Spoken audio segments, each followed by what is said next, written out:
Now, let me tell you my mission and my vision. The reason I do this is because I follow what is happening in Israel. Thousands of hours in Hebrew inside, left, right, and center. I speak to you because I think for those who are interested, without any filters of translation or of interest or of anything, I'm here to share with you on the ground what I'm following all the time. I don't want to become a conduit for things. I'm just a conduit for you. And if you want to take advantage of me, the thing is, anything that you want to understand about what's happening now, I will share with you. Take advantage and ask to fill the voids on what you don't know and would like to know. I will only give a little bit of introduction of how I mean, the announcement of what I do is a little bit more ambitious than this. It says that I will tell you about and explain and the significance of what's happening. And that's beyond the ability of most people that talk about Israel and that are experts. So the bottom line is that to tell you the significance and where things are going is very difficult. And as they say, Hanevua nitna leshotim, prophecy was given to the naive or stupid or whatever. I'm not saying I'm not going to give you what I think, and I'm willing to go there. But let me tell you, in Israel itself, from the thousands of hours that the smart ones say, we don't know where this is going. So all I can give you is some background of where it is that it's going from. And basically with facts. So what I want to share mostly is facts, but I will start with a little bit of my initial narrow perspective, and I will start with the perspective of Israeli situation right now in terms of the comprehension of the situation. And it starts with the initial feeling of going back to a feeling of helplessness. I would say the word is, for Israelis, complete helplessness. And you can take it back all the way to the pogroms in Eastern Europe, Russia, Ukraine, Romania, because these kinds of atrocities were done to Jews there. To those who know about it and have parents who've gone through it. And from there, it goes from that helplessness, and that's also happening over and over again because everything is full of the stories of the atrocities, hours and hours of telling of people being for 15 hours in a house that's burning, in a safe room where they don't have water and anything, families, children, and so on.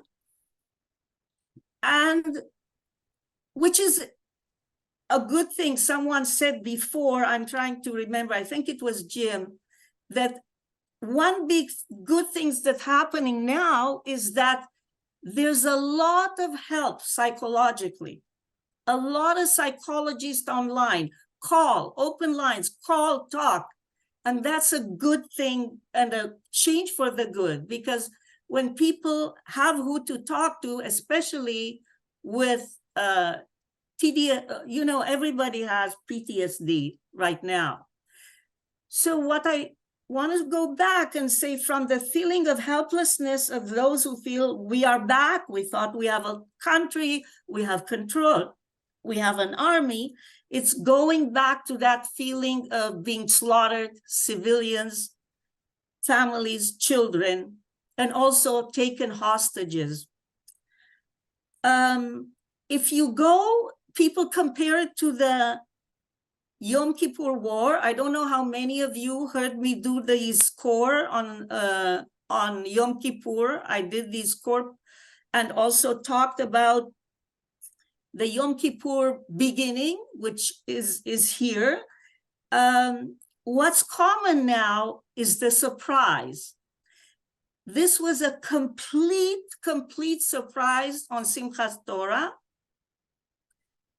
And if you combine the feeling of helplessness from times before the state with the feeling of complete surprise now, it is extremely powerful and damaging, especially since not only were the people surprised, but also the army was surprised, and the government was surprised, and all the functioning societies and everything it was a complete surprise.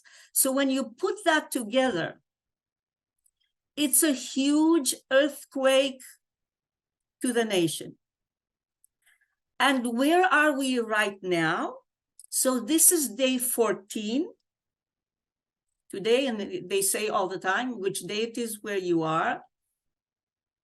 We are a little bit away, but not much from that helplessness, because the army is functioning.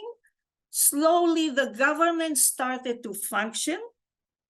Society started to function, starting with volunteer, mutual help by civilians. Right now, on day 14, there is still real war happening, with a lot of people asked to leave all of the places near Gaza, surrounding.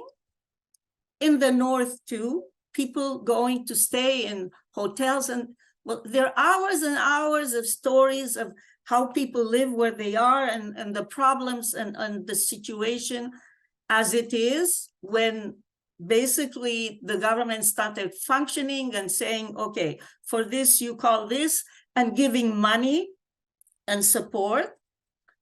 But there are still rockets. And now it also started on the north side. So you have this combination of the helplessness that is somewhat reduced with the surprise, which is slowly, well, it's day 14. It's a little less of a surprise. And what you have now, it's something new in a way. Instead of the surprise, it's a little bit like before the 6-Day War. So if you were there in the 6-Day War, there was this feeling of helplessness, knowing that the Arab armies will invade, and even at the top, the Moshe Dayan falling apart. Golda was the strong one at that time, because there is waiting for the invasion of Gaza that will take a lot of casualties on foot, I'm talking, because the Israeli army is bombarding Gaza the whole time after asking 1 million to leave south, 1 million Palestinians to move south. So there are bombardments. 300,000 Israeli soldiers were mobilized. There is a beginning of the war in the north with Hezbollah, and there's a beginning of something international with American bases being attacked in Syria and even in the south in Yemen. And this may bring to something more international. In Israel itself, there's all the time, I just turn myself off, I can't, because I follow, and all of the time it says, okay, go and, there's an alarm here. And rockets are continuing to happen. And what is clear is that there is power there to continue.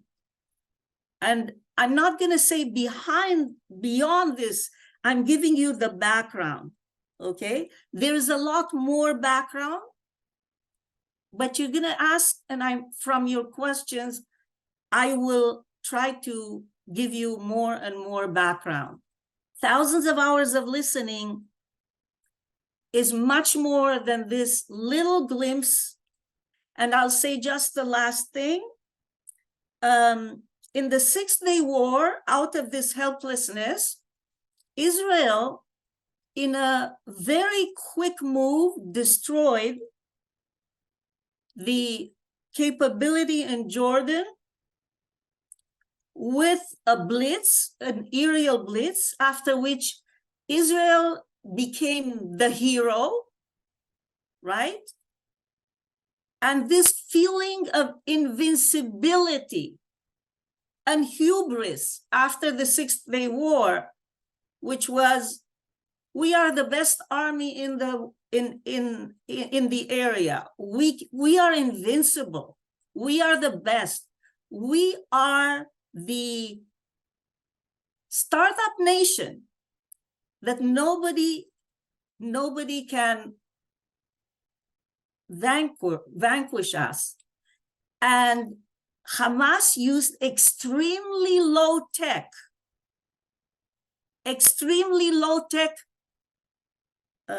strategy and planning that is working to this day with thousands of rockets. And that feeling of victory and the messianic idea of the West Bank being ours and focusing there versus paying attention to Gaza caused the Israeli government for years to strengthen and deal with Hamas. 15 days before the war, one of Netanyahu's closest advisors said, we don't have to worry about Hamas in Gaza. We are going to have peace for a long time in Gaza. So you see how the doctrine was wrong.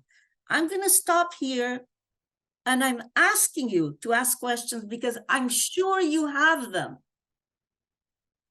And any question is fine. And from them, the questions I will go into stuff, because otherwise I may go into stuff that is of no interest to you guys and gals. Yes, Jim. One thing that I spend a lot of time thinking about, and I don't know the answer, but I'm kind of concerned that Israel is falling into a trap and is really at risk. That the sophistication of the plan that Hamas had suggests that that was just their first step, and that they've thought through the next step, which would be Israel's reaction. And of course, Israel has to react. They have to. It's militarily, politically, for many reasons, they have to react. But I'm really worried that they're going to get drawn in to face guerrilla warfare in Gaza and in Lebanon. Okay, thank you. It's very dangerous. If you don't mind putting your hand down, because the next time when you want to put your hand down, I wouldn't know it's another one. Okay. Okay, so one of the ways that they did this successfully is that they took hostages.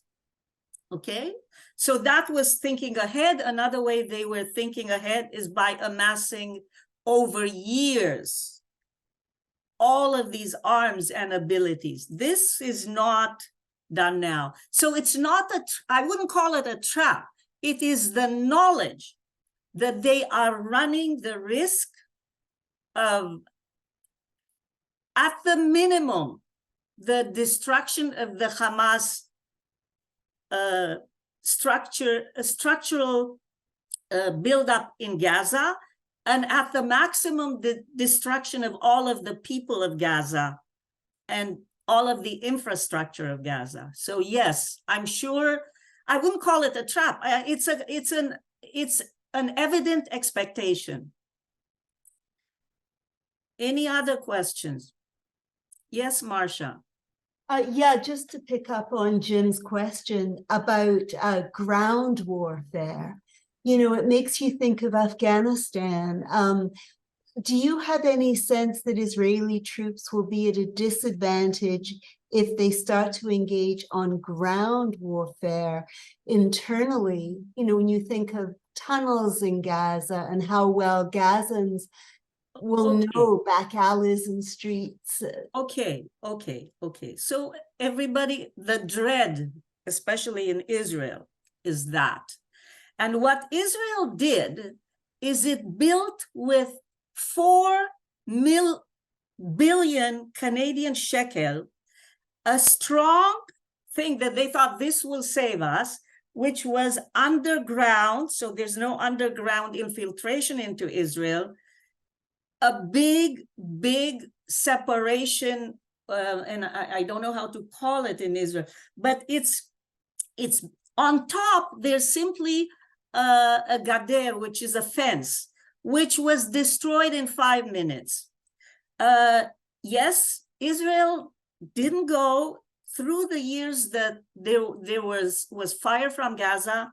Israel didn't go in because it didn't dare to lose even a very few number of soldiers, because the last time this happened, and for one soldier, Israel released 4,000 Palestinians from Gaza that were in Israeli jails. And there was kind of a written thing: we can't lose soldiers.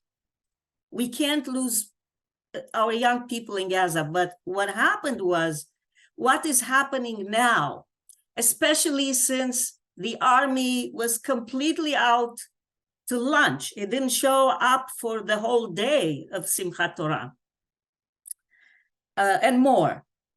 They feel they have to go. And the approach is, we have to go in and we have to finish Hamas. And for political reasons, for whatever reasons, they will do it. And now it's clear that what you're saying is the scenario that will follow, but they feel they have no ability, they have no rationale not to go now into Gaza to do it. You can call it for a revenge reason. Some say to take out the hostage. The army says we have a multiplicity of reasons. We want to destroy Hamas. It is not, and the fear, it is clear that the price will be high.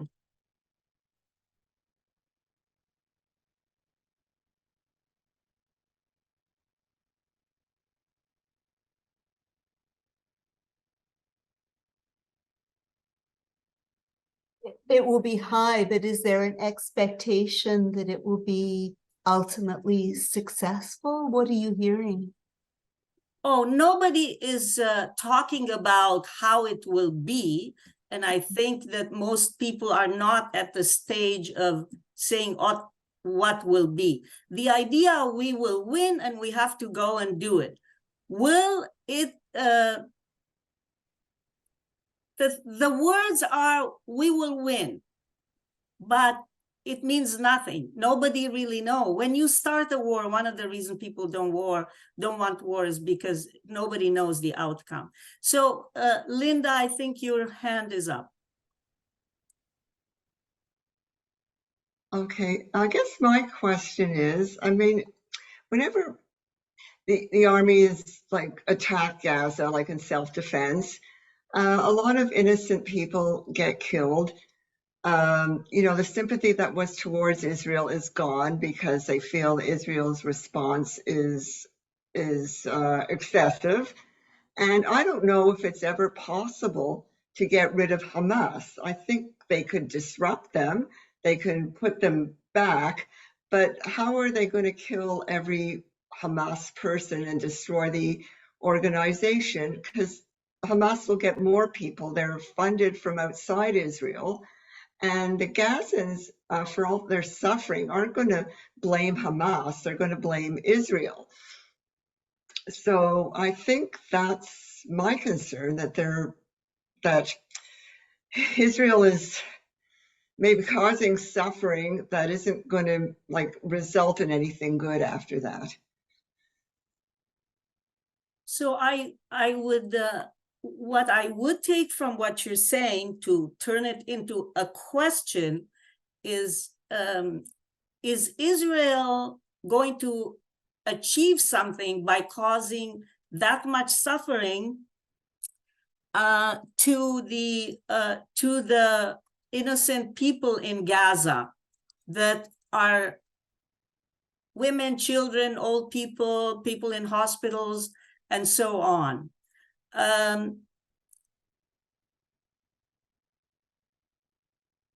This is the issue. Hamas is not, you said something very important, which many in Israel, in all of these media, no-end discussions say, you can really never eradicate Hamas. And that is true. So that's why many say, okay, we accept that we're gonna live in this kind of war and we're gonna cause this damage, and that's our destiny, which doesn't sound good. We'll live on our sword forever, and yes, we will cause this damage to innocent people. And where do you go from there? Nobody knows. Rona? It's Jordan. Oh, Jordan. So, hi, Shirley. Thank you Hi. for holding this wonderful opportunity. So it's every third Thursday of the month at 7 o'clock. And at the beginning, there were 5-7 people. People weren't that interested. As we continued, it became more people joined. Today, the announcement went out very late. So you don't, and if you went on the website, you had to register. So I was upset that it was so late, but if you're aware that it happens every third Thursday of the month at 7 o'clock, no matter what, I did it from Spain at 1 o'clock at night, wherever I am. It's in our schedules now. So just be aware every third Thursday of the night, of the month, it will happen. Your question. My question is, we have, for the most part, not lived through world wars. And they called them 1 and 2 probably because the military industrial. Just tell me a question. Give me a question without background. I promise I can answer it. Great. So is this possibly going to turn into a larger conflagration with Iran and Russia? I get your question. I get your question. That's why Biden, by the way, Biden is supposed to speak at 8 o'clock. If you want, I don't know where you can watch it. I'm sure we will be able to. And Israel loves Biden. He went there. He's become the hero of the Israelis because he cares so much. So that's why there is such involvement. He was there yesterday and he's running the Israeli operation. He's telling them he brought huge weaponry to Israel, huge amounts of money. He is telling Israel, you try not to escalate. He told the Iranians, if you watched what he said, if you are thinking of escalating, don't. Many times, he's going to say it again. He knows this is gone beyond. It's become beyond a local thing. And it will escalate. Yes, I think so. Will it become a world war? At the moment, I don't think we could say yes about that. No. But it certainly is a little bit escalating in the region. Okay, Jim, you have another question. Yeah, just one question. I wonder if Bibi, what his legacy is going to be compared to his brother Yanni. I don't want to talk about that because, no, not that I don't want to talk, but your assumption, there are a lot of people in Israel who blame his brother Yoni for what happened in Entebbe. He did many bad things there that really were very dangerous for the operation. So Bibi created a museum to his brother and so on, but Yoni does not have a good name in Israel, like we say. Netanyahu is the only one who did not take responsibility. The Minister of Defense did today, the head of the army, the chief did yesterday. Almost everybody that is at the top took responsibility. Netanyahu did not. 90% of the country wants him to. He went himself today to the, we call it Otef Aza, so it's the place, the area encountering.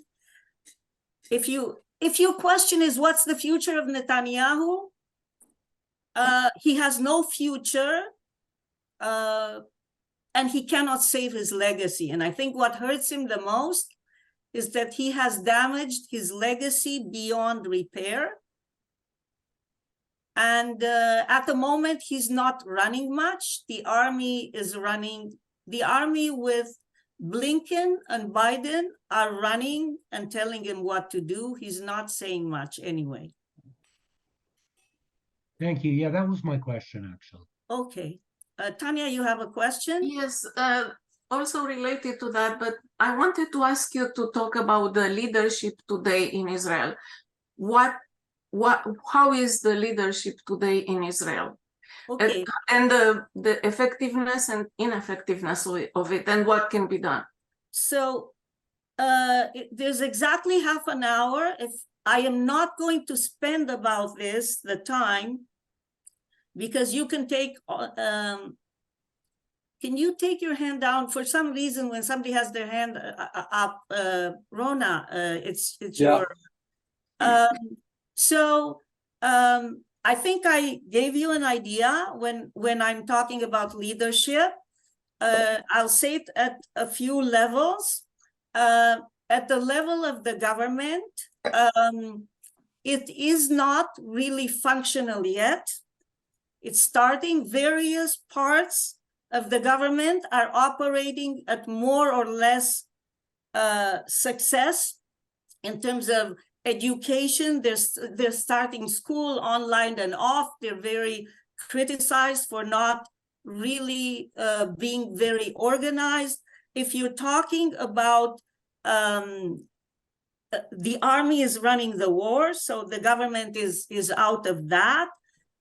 If you are talking about the finance government, finally they have come out, just like we are familiar from COVID, with packages of help to individuals, to small business, to bigger business, reduction in taxes, so yes, it's starting to happen. And you said before, which until about, so this is a week ago, the Minister of the Treasury, who's Smotrich, who is continued to take the money from the coalition money that was going to go to the, and I'm sorry if I'm wrong with the number, but I think because it's about 14 billion shekels went to yeshivas and to religious education and religious settlements, and a lot of people in the Treasury department have resigned over that, and now they have said no. You have to use all the money in the Treasury to help people. They have come out with, at the beginning, he came out with a ludicrous amount of 30 million shekel for all the local communities in help, which was a joke. And now he didn't apologize, but he said, we're making a change. We are going to help the Israelis within Israel proper. And you have to understand that one of the reasons the army wasn't in Gaza, near Gaza or there, because they were all in the West Bank. And the government is slowly beginning to run the country. And that's about what I'm going to say. If you want something specific and you can think about this part, how is this operating?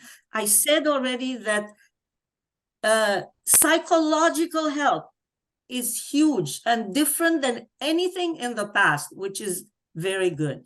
Lee, go ahead. I just wonder if you can comment on the sense of the fate of the hostages, whether there was realistically much hope of seeing many of them alive again. So we don't know what will happen.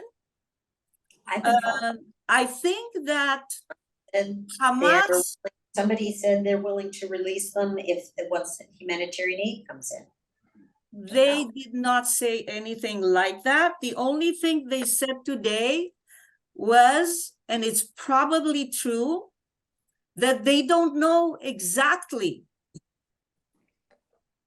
what is happened to some of the hostages because they weren't necessarily taken by the organized Hamas invasion, because more than the organized invasion by Hamas, there were others who joined that were not really part of their planned intent. And they also took hostages. And at the moment, they don't even know. They know they have 30 children. If you are speaking to yourself, mute yourself. If not, you can stay unmuted. They have 30 children. They have 20 old people, that they said. They think they have about 200. So here I'm going to go into not facts, but give you what I think is a major thing, because the reasons for what happened are given in different ways by different people. When I saw, so Thomas Friedman had in the New York Times on day 2, oh, Hamas did this to scuttle an agreement between Saudi Arabia and Israel, because Hamas is supported by Iran. Iran doesn't want there to be an agreement between the United States, Israel, and Saudi Arabia, and this was a way to start the war. And when I heard it, because I listen so much, when something isn't exactly, I say, this isn't. This needed a long time preparation. So at the very least, during the last 2 years when Israel was helping Hamas get money and dealing with Hamas because it wanted to focus on the West Bank and said Hamas is going to be quiet, that's not what was true. Hamas was planning meticulously an incredible attack on Israel that continues today. And one of the major reasons, and I'm not going away from the hostage question, I'm coming back to it, is because they have 7,000 of their people in Israeli jails. And they were there with them. Sinwar, the head of Hamas, was 20 years in Israeli jails. And I promise you this, that they were planning every little detail of this for a long time. Knowing what Israel is about and knowing that the question of hostages is absolutely at the heart of Israel. And right now, what you see in the media and everywhere is an incredible ask, bring them back. You must bring them back. It's kind of, which puts the army in a very difficult situation in that it's not clear how this can be done. Now, will Hamas negotiate? And some people say to Israelis, give them the 7,000, because that's where it's going. Get our 230 people and give them all the 7,000. But the majority of the leadership of Hamas that built all this were jailed in Israeli jails and were exchanged for the 4,000. And if you ask me, this tells me that one of the major reasons is to get those 6,000. And maybe they are preparing to do that. And what they're saying only is, we don't know that we have all of them. I think they will be willing to exchange. And I don't know if Israel is going to be willing to give the 7,000 for these people, but Israel gave 4,000 for one. And where this is going, I don't know. So, Gloria, what's your question? Okay, so I'm going back to leadership. What power does Netanyahu have right now? within the government? Netanyahu is the prime minister of Israel. He is the one that gives the army, the chief of staff, the directions, the objectives of the war, the directions, what it wants to achieve. And one of the reasons that Biden came, and he was part of the cabinet meetings leadership, was basically he was running the war. He was there because Netanyahu, in a way, is out of the picture. What happened to Netanyahu was that before the war, the Minister of Defense and the Chief of Staff came to warn him, and he would not meet with them for weeks before it happened.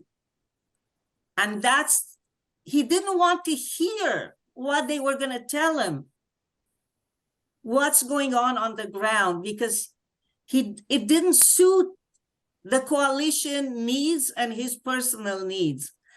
And in a way, he's there. He went today to Gaza. There are pictures of him. He doesn't talk much. He doesn't say much. All he says, we're going to win. And he is there, but is he the leader really? I don't think so. Rochelle?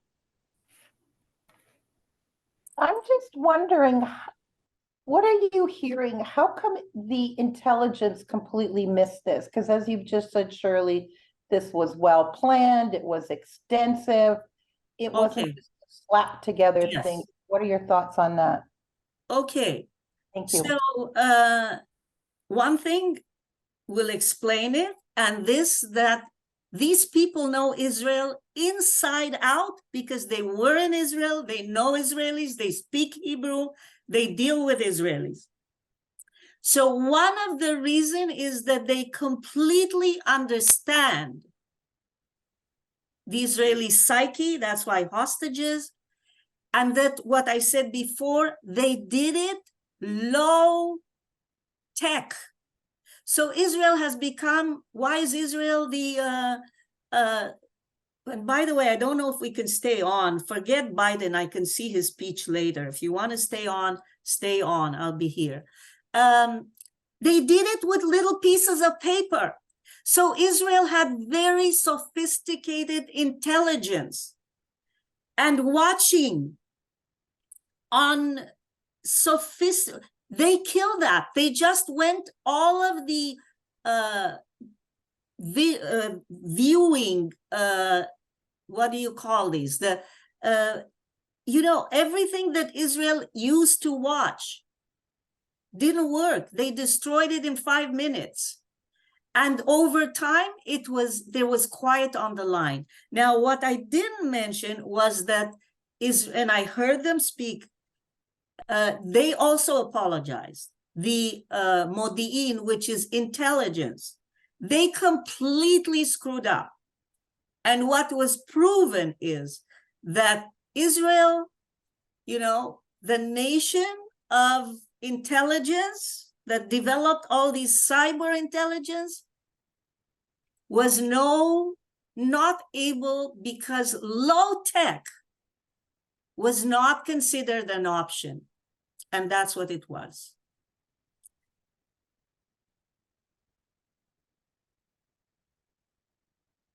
Yes? No, you was muted. You mentioned that the army received the power to action the way they think it's right. On the other hand, the population is demanding the release of the hostages first. There must be an entity that will balance between these two. I do not understand. Back to the same question, to my original question about the leadership. What is the leadership in Israel? Because the military is going to go or not to go, and the hostages have to be released or not to be released before. So this is called the fog of war, right? So the population in Israel, not all of it is asking for the hostages to be released, but I would say that about 60% ask them to be released. Biden is the one who came and made it clear to Israel, you are going to create for the Palestinians in Gaza the ability to survive. So 25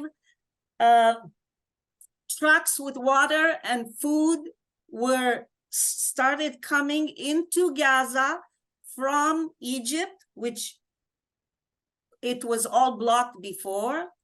So Biden said, you cannot destroy the population in Gaza. You have to allow humanitarian aid to them. So he's running the war, if you want to know about leadership, and I mentioned it before. The army is not revealing what it is doing, except right now it's bombing Gaza from the air. It has amassed 350,000 soldiers, which is a very detrimental situation to the economy. And Moody's and others have downgraded Israel's standing in terms of its ability to pay its debt at a lower interest rate. But where it's going to happen, I believe, the army will go in. I think Biden allowed them to go in based on the fact that maybe they have not declared the objectives, right? The objectives are not with clear. The sacrifice of the hostages. Not necessarily. So what is being said that in the army, there are plans of how to rescue them. Yeah. Okay. There are plans and saying as part of the war is we're going to rescue them. Other objectives are we're going to destroy Hamas. All of these at the same time. The army is not going to tell us what exactly their plans are, okay? But it's both, yeah, we want to rescue them and we'll go for it, and we're going to also to to kill Hamas and whatever. But in reality, we don't know where it's going. There will be an incursion and a lot of people lost. If you want to have it more often than every third Thursday of the month, I'm willing to do it more, but you're gonna have to, the request will have to be from Darchei Noam members, write to Darchei Noam that you would like this in 2 weeks or next week, and I'm willing to do 7 o'clock Thursday night or whatever, but I'm not going to ask for it. It will have to be a grassroots request from members if you want it sooner than next month, the third Thursday of the month. That's an aside if you ask for it. I see another question coming from Rona, and since nobody else asked the first question, I'll accept your second one. Thanks, Shirley. Okay. It's a really hard one to choose between hearing you and Biden. I have to tell you that. Yeah. You are And much I am more. not upset if you go. No. You're much if you more can interested. listen, Biden. He is so beloved now in Israel. He is the hero of Israel. People, Right. because the way he really behaved. So if Trump is out, Biden can come to Israel. He's going to be getting the status. Okay, what's your question? Don't. Listen, I'm my here question to is, use some of my knowledge of these. yes, Use these thousands of hours. Use it to find facts. right in the beginning that the objective was to get rid of Hamas. That was the objective. No, not of everybody. No, there is no official objective to get rid of Hamas. There is a lot of saying we got to get rid of Hamas, and there are expressions of the head of the army or of others. We want to get rid of Hamas.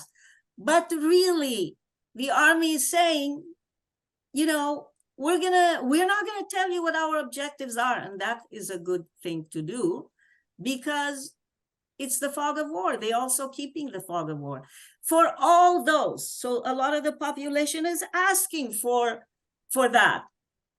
Destroy Hamas. Others say just destroy Gaza to smithereens. Kill everybody. You have every possibility. A mutation is expressed widely on social media and everywhere. But we don't know the exact objectives of the army. So I'm going to go to Michael. Unmute yourself, Michael. Okay, thank you. Now I'm unmuted. Just another kind of a question. We've heard data about how many Hamas and cooperating groups people were killed in Israel. Do you have actual numbers for that? For example, I've heard 1,500 bodies of the attackers were found. I just don't know whether that's a made-up number or whether there's any reality to it. So one of the things is that, I could turn on and look at what it says. Your number is not bad. It's not exact. They don't know. Even today, they found one of the attackers hiding in an area. You have to understand, kibbutzim were destroyed. Really? And one of the reasons that people were evacuated is because it took days. It's day 14. It took days of still fights with Hamas intruders into the area. Probably 2,000, I would say.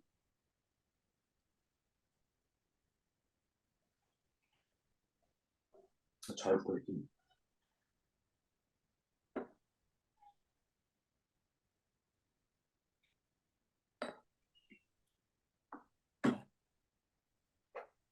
Yes. Do we have estimates of casualties among Hamas from bombing and so on within the borders of Gaza? So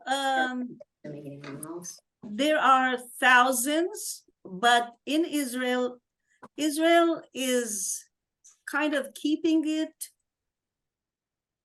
Even the bombings are not being big time, and we know that you have to go to foreign information to hear that 4 high rises of 14 or whatever of were destroyed. And the only thing that the army is saying, we are destroying enemy strongholds in Gaza, but it's not said in Israel. You have to go to foreign. And my expertise is what is being said and done in Israel. I would estimate that we know that 1 million are displaced. There are now tents that UNRWA has established. It is an absolute disaster with a lot of people that are not even fans of Hamas itself being casualties of this. Thousands and thousands, hundreds. I mean, I would say, well, 500,000 for sure displaced, because what they announced, Hamas, what was announced that 500,000, Israel asked 1 million people to move out within 2 days of the northern part, because that's where they wanted to go in and destroy Hamas, which has its stronghold there. 500,000 did leave. Out of that, how many, it's unclear on the way, but it must be, I mean, I don't know, thousands and thousands. Marcia? Yeah, hi again. I noticed that Jim has a question in the chat, which I'm interested too. I don't read the chat, so you have to tell me. Yeah, so that's why. He's saying, should we challenge or should we ignore Jews in anti-Israel groups like Independent Jewish Voices? And I'm very interested in what you think about that as well. So when you're saying Independent Jewish Voices, you have to tell me what you mean exactly. Oh, okay. It's an anti-Zionist group. It's a Jewish anti-Zionist group. It's like, I guess it's like. Where is it located? The person who runs it lives in Montreal, but it's not my area of expertise. I refuse to talk about anything. Use me for anything you want to know inside Israel. Okay. And it's facts, good, bad, and indifferent. Don't get me outside of Israel. Okay. Got it. Thanks. Okay. Back to, there's only 4 minutes. If you want to stay, I'll stay on. If you stay on, I'll stay with whomever stays on. And if, and as people leave, we'll finish. I don't know if the shul has a certain moment at which we're going to be just all kicked out. So we'll just follow by ear. So anybody that Shirley, yes. Shirley, is there any talk of the renunciation of violence by the Palestinians? No. That is a question that cannot be answered. When you are saying renunciation of violence by Palestinians, it is impossible to answer, because Palestinians, it's the same thing like you would saying, is there an announcement of renunciation of violence by Jews? You cannot speak like that. There is 1,000 nuances of Palestinians, just like there are 1,000 nuances of Jews. So the one thing that I'm going to tell you, which is very, very simple, and I would say this may be the one big announcement. So if you happen to know who Mansour Abbas is, he is the head of the party in Israel that was with the prior government coalition. Right. And he is, in a way, the de facto now leader of Israeli Arabs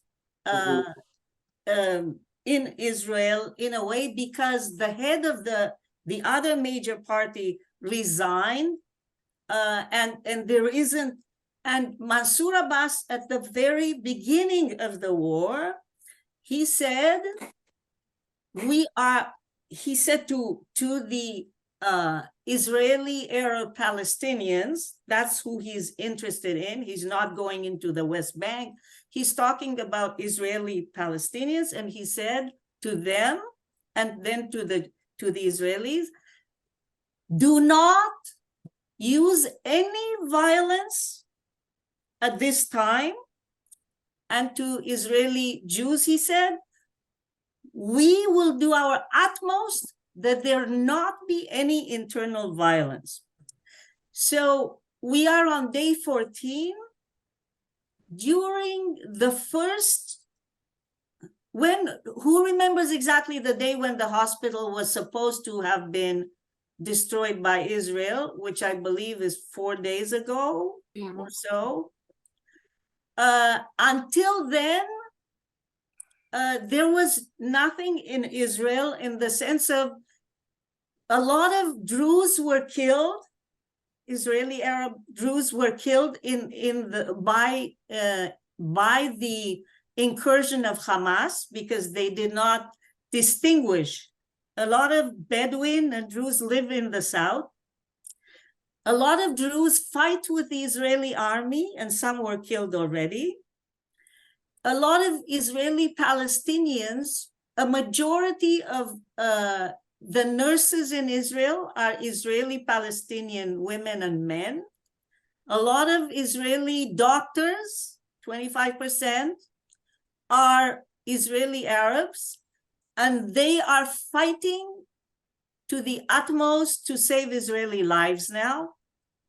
There's a lot of cooperation. But after the hospitals were supposedly bombed by Israel, there were, and actually the biggest ones, there was a protest in Al-Fahim in Israel against Israel having done that. It wasn't extensive. It was some protests. Now, what it appears is that Israel was not the one responsible for downing the for destroying the hospital. It was a mistake, a ricochet thing, and I think that brought some quiet. And I don't hear today. Now, having said that, there were some people in Israel, Israeli Palestinians, that were arrested because they posted on social media that they are sympathetic to the Hamas in Gaza. I told you about that. And that happened. Okay. So we are over time. If you feel that you want to say something, fine. I have a question. Okay. Can you tell us about the relocated or refugees? How many relocated people are in Israel now? People that had to be removed from. So that is an excellent question that I don't have answers to, because Israel did not release that number. I would say for security reasons, but more are asking to be. So the whole town of Ashkelon, I would say hundreds of thousands of people are living in hotels, are being hosted by other people in different areas. A lot of them in Tel Aviv, in Jerusalem, and everywhere, hundreds of thousands, but there was not a release of a number. And that continues, maybe because that every day there's more requests for get us out of here, Naharia and other places. Okay, I'll answer. And because I'm taking the advantage, hi Thai, I have to tell you, you're muted, that your son's Dylan's bar mitzvah this Shabbat was one of the highlights of our synagogue's celebration. Thank you for that. I don't know if you can hear me. I know you're muted, but you can probably hear and I see you. Okay, because I didn't hear from Janice, you're a first-time questioner. Go ahead. Hey, hello, everyone. I came late to the Zoom meeting, so I don't know if this question has been asked, so my apologies if you've already asked it, Shirley. But it's a question about the hostages. Why are the numbers changing and fluctuating so dramatically? Like initially, the official figures seemed to be 120, and then it went up to 150, and now I think the latest I read on CBC, it's around 210. So that's my first question as to why the fluctuation and what you know about that. And just a comment is, I received updates from a youth-led kind of major movement of Jews and Palestinians in Israel and Gaza. It's called Standing Together. And I just would recommend that if you really want to get a very interesting perspective, youth on both sides, it's a fantastic organization. Okay, so all I'm doing here is I'm not going to speak on behalf of anybody. I only answer questions because my value is from the thousands and thousands of hours of watching and seeing what's happening. So to answer your question, the saddest thing is that today they said they will never know, and maybe never know, how many are hostages, how many, there are hundreds of disappeared. It's taking a long time to identify the bodies. They still don't know how many people have died because the tracks of people being taken and, sorry for the graphics, put in big refrigerators, and they don't have the capability even to do that. And they carry on identification. So the accounting of the dead, identifying the dead, some that are considered disappeared are now identified as dead. Some that are said theoretically are hostages are dead. They don't know, because the only way to know is by people, is pictures that were seen. It's very hard to put together the picture. So it's going up as more is being known. Hamas said today, we don't know, and we're not holding all of them. Okay? So nobody knows. And the saddest thing today, it was acknowledged that there will be some people that will be forever disappeared, and their fate will not be known. Thank you.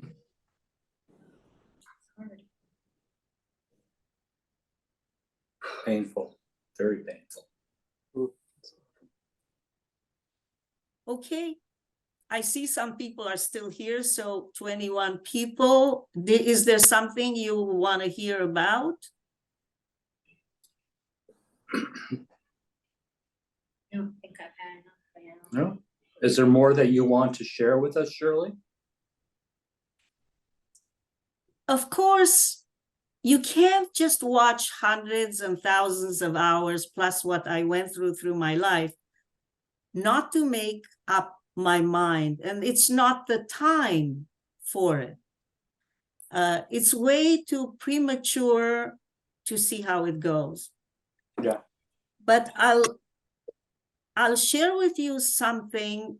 I'll share with you a couple of things for those who want to stay behind. And this is what's called storytelling. It's no longer in the area of where I know facts. So on Saturday morning, before going to shul, my son called me to say thank you for Friday night dinner. And I said, it was very early, and I said, forget Friday night dinner. There is a massacre in Israel. It is the Holocaust. it's all over again because I'm the child of Holocaust survivors, and actually I'm marked by the Holocaust. This is who I am, and my story of the Holocaust, I'll tell you at the time if you want. Rabbi Hirsch wanted to do it during the High Holy Days, but we didn't manage to. So I said, this is all over again. That helplessness of people and families being destroyed. And he felt my helplessness, and Ben said on the phone, Mom, but you told me. Why are you surprised? You told me that the freeze that's going on now will explode, that there will be a big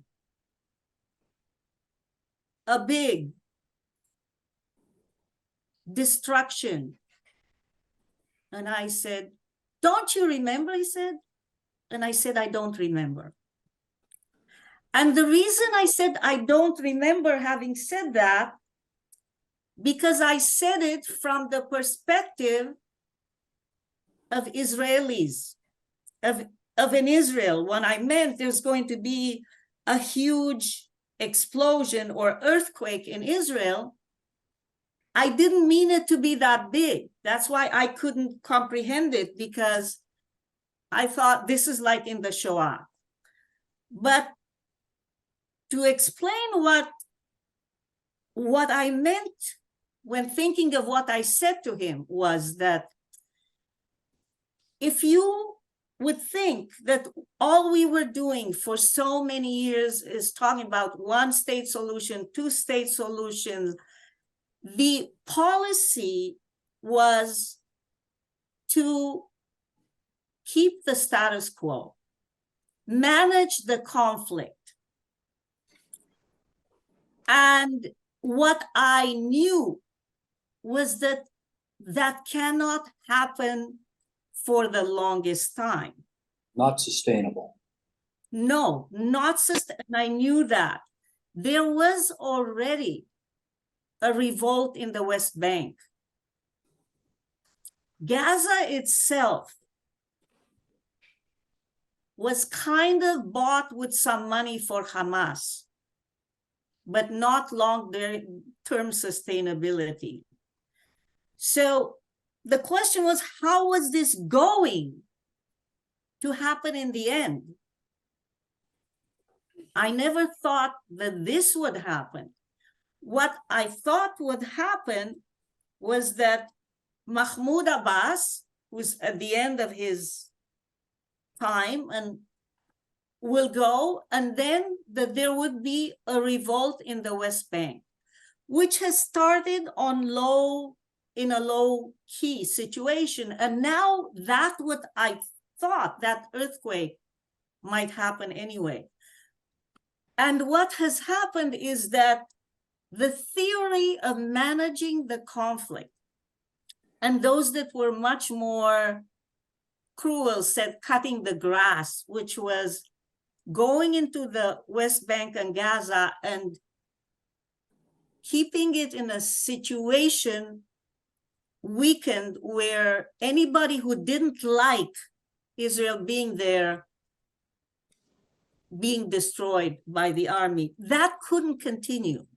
I have to tell you, okay, that a lot of the things that happen in Israel, and they say, oh, you're not in Israel, you're here, so you have no right to get involved. They manage the conflict. And today he had is Micah Goodman. Micah Goodman is from the Hartman Institute, and he was the prime strategic help to the government who created the manage the conflict thing. And it was blind, just like everybody. So the government was, I knew it cannot happen. The second person, the second US, so most of the stuff comes from the US, is if you heard before what was going on, which was the judicial reform was planned in the US by Forum Cohort and two American billionaires. So Adelson, who financed for many years the move in Israel towards intransigence and no solution and managing the system, managing the conflict, was American. So when we say we guys, we don't have, and women, by the way, one of the good things that happened, women are at the forefront of intelligent citizen, not reform, rebuilding right now in Israel. So there was a lot, and there continues to be a lot of interference from Jews in the diaspora, especially those billionaires who have money and who are fomenting between religious and secular, between Mizrahi and Ashkenazi, and creating all that hate. Janice, if you have a question, fine, but not, or your hand is just up from before. Really, I forgot to lower my hand. My apologies. Okay. So where are we going, Shirley, with that thought? So with that thought, where you're going is that usually if change needs to happen, it happens with something that is completely destructive to a lot of people. It is revolution. I didn't know how it would happen. I just felt that this is coming by following. I didn't know it would happen this way. And I don't know what will happen within the next year or even more. Simon, I want to hear what you have to say because he's very knowledgeable. Lily, I'm a little surprised at your saying that Micah Goodman was advocating the policy of mow the lawn. Because No, I didn't say that. No, she didn't say that. I said managing the conflict. No, okay. Mowing the lawn is an army thing. Mowing the lawn is the Israeli army. Micah Goodman is managing the conflict. That's why it's dangerous to speak, because whatever you say, eventually somebody's going to turn it around or misunderstand. What do you think, Simon? Well, I mean, reading Micah Goodman's book, Catch 67, he was advocating. I don't know what you consider managing the conflict, but he was advocating that continuing with the status quo was going to be disastrous, an immediate withdrawal was going to be disastrous, and that the way to do it would be to look at making some changes, for example, like giving over land in Area C in the West Bank to allow Palestinian villages to expand as they need to. He was talking about there were a lot of policies. He didn't go into them specifically in the book, but he said, I think the group is called Commanders for Peace. It's a bunch of ex-generals who had a bunch of suggestions of policy changes. And he was saying that it was important to look at those. Okay, let me tell you that book is very old. I read it years ago. And in that book, he was describing milkud, which, how did you translate it into English? Milkud means being stuck. He was this, if you read the book, okay, I had it in Hebrew. I couldn't believe years ago how misreading the situation he was. He's a settler. It looked completely as and I said, okay, so it's somebody who wrote a book. Because Israel was in the situation and the government itself of not knowing where to go, because the idea was we're not going to give back. We're not going to go back to Rabin and Oslo and give back anything. That was clear. And we're not going to clear settlers. And that's not going to happen ever. They were looking, okay, what can we do? It was managing the conflict anyway. And Netanyahu, who was in power most of the time, and you know, he came from the US, he loved this. And after that, Micah Goodman became the strategist of Benjamin Netanyahu. And that book, forget it. Tell me the year. If you, I can't check it right now. I have it on my. I just looked it up. 2018. Ancient history. No, Less than there 5 was years old. Less even than 5 before. years old. So after that, he is definitely the art.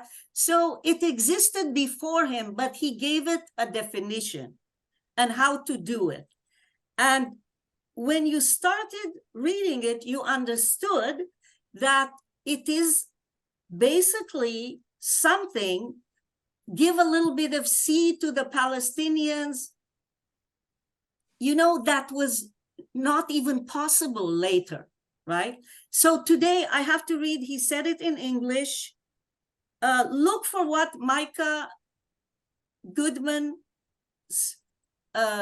said today. I have to reread it. But it's kind of being apologetic about just saving us behind from having mistaken this so much. And I wish I would be wrong, but it couldn't sustain itself. He was not realistic. So Shirley, what is the alternative to managing the conflict? Do you believe we have peace partners in either Hamas or the Palestinian Authority? So that is ancient. That is as dead as is Micah Goodman's managing the conflict. Everything. So what you currently have is an earthquake, which in terms of balance of power, militarily Israel will win because it still has the biggest power.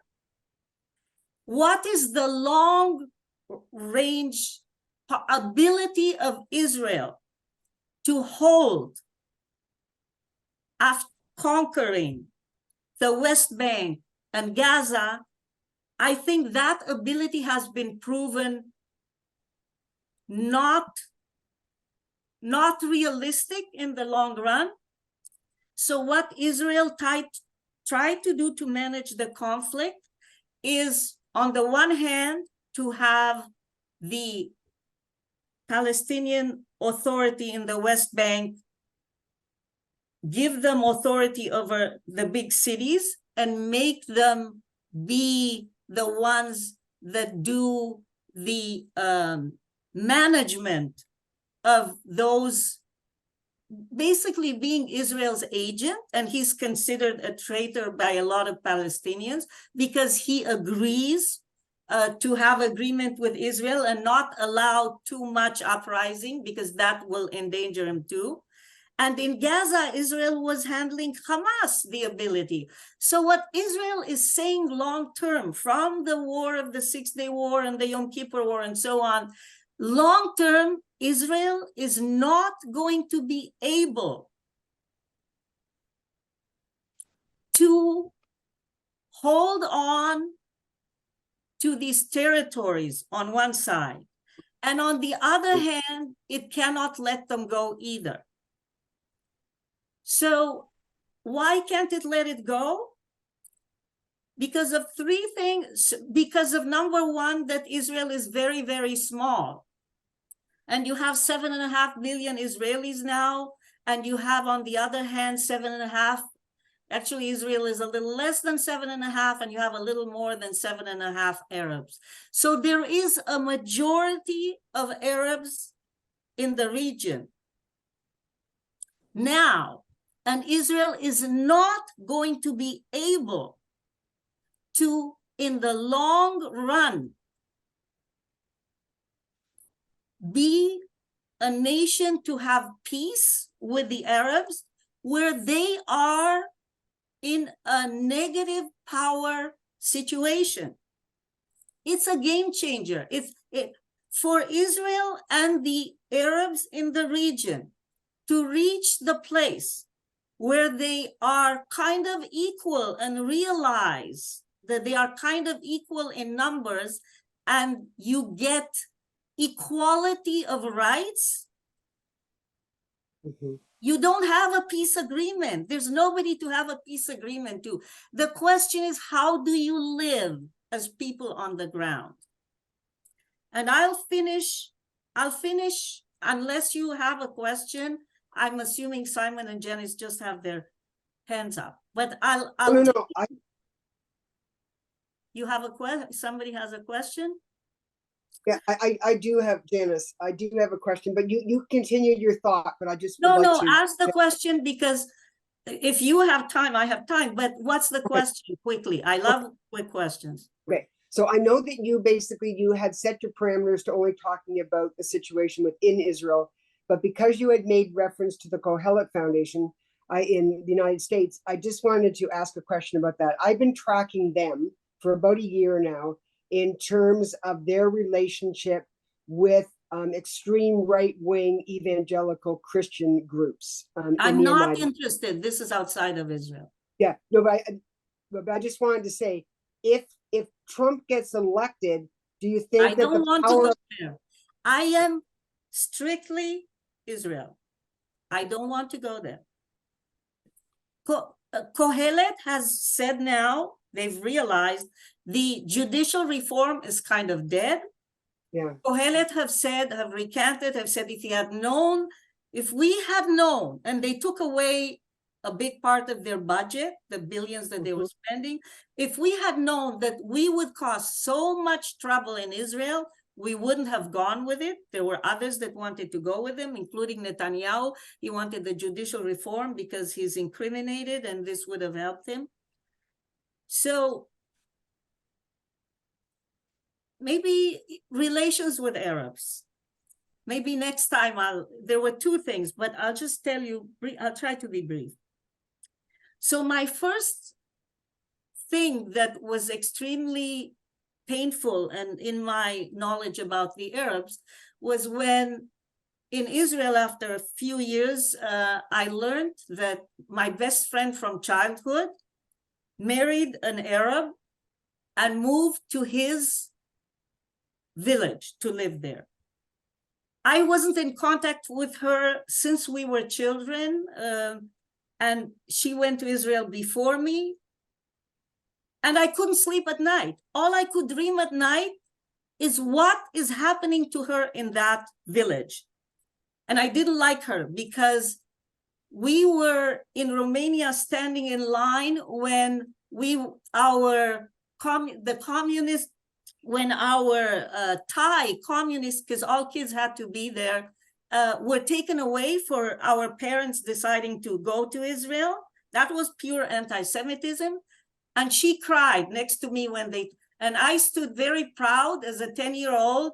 And I said, let them take, we didn't even know that our parents applied to move to Israel. They didn't tell us. And I hated her for being so crying after that, and I said, to hell with them for taking. So I was upset with her, didn't speak to her. But in Israel, when I learned that she married an Arab and lived with him, I couldn't breathe because I thought she would be destroyed, who knows what's being done. The second experience that I had in Israel with Arabs that was key in Petra, when I went on a trip, our trip included being taken by an Arab, local Arab Jordanian guide to Aqaba. And all of a sudden, it's a long 2-hour drive. He woke us up. It was me and my cousin. And he said, look, that's your mountain, Mount Nevod. Go to your mountain, look at it. And what I realized was that I had fallen asleep and my cousin had fallen asleep, and we were in the middle of the Jordanian plains. No, I didn't care about Mount Nebo and Moses's. I was petrified. And I said to him, take us to the border. I want to go back. We were two women in this with him, and I thought he could have taken us anywhere. The third thing that happened to me is I was part of a UJA group of Israelis and non-Israelis here, working with the economic consulate, helping companies in Israel. I was working at the time for the biggest cleaning company in the world, Reckitt Benckiser, and I was with the group trying to help Israeli companies. And in Israel, I went to Kibbutz Sasa. They're in the news now, at the most northern border, and it was the same cousin. And I said, drive me to Kibbutz Sasa, and it's through Highway 6. And she, of course, missed the highway from the beginning. And to get to the most northern part, we had to go through Arab village, and it took us 4 hours to get to Sasa. And what I realized was that, my God, the Galilee is Arabs, Arab villages, Israeli Palestinians.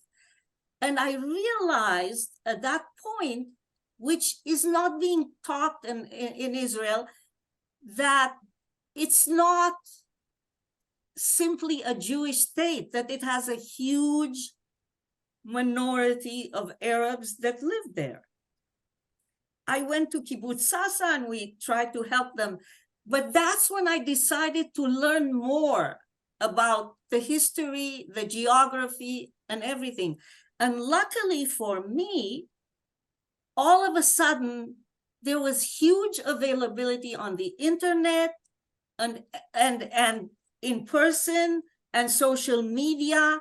And you can read online and new books, historical in Hebrew.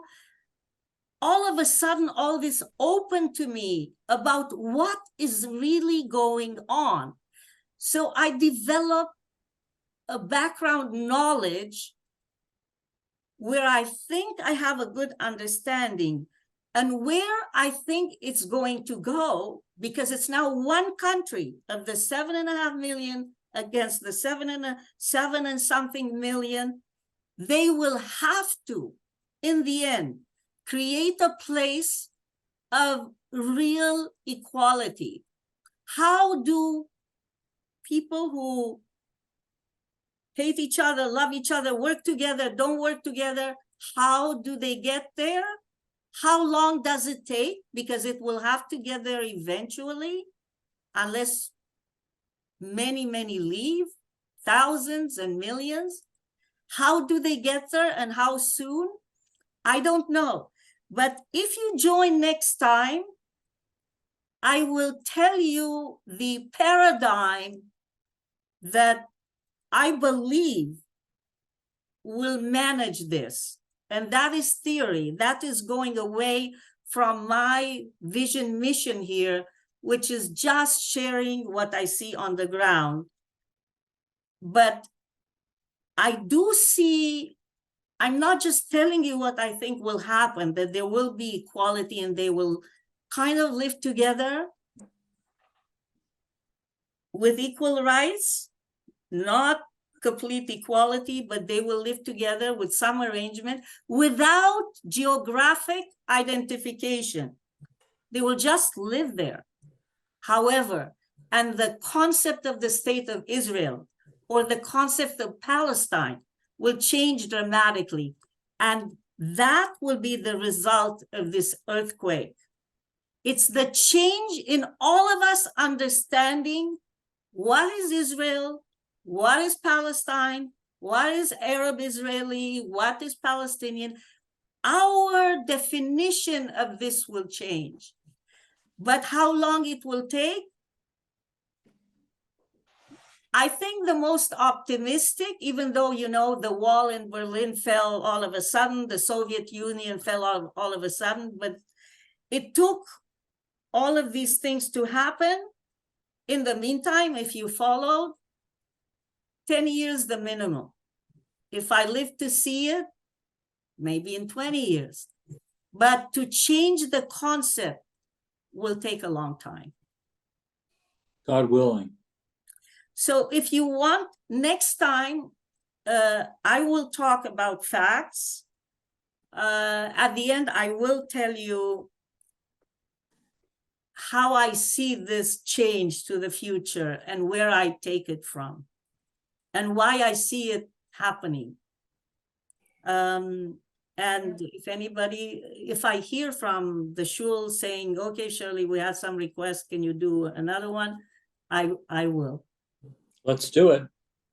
Okay, you organize it. All it is, I mean, the Zoom we can manage, but there are procedures in the synagogue of putting stuff on the calendar. And for that, you have to write the office and ask for that.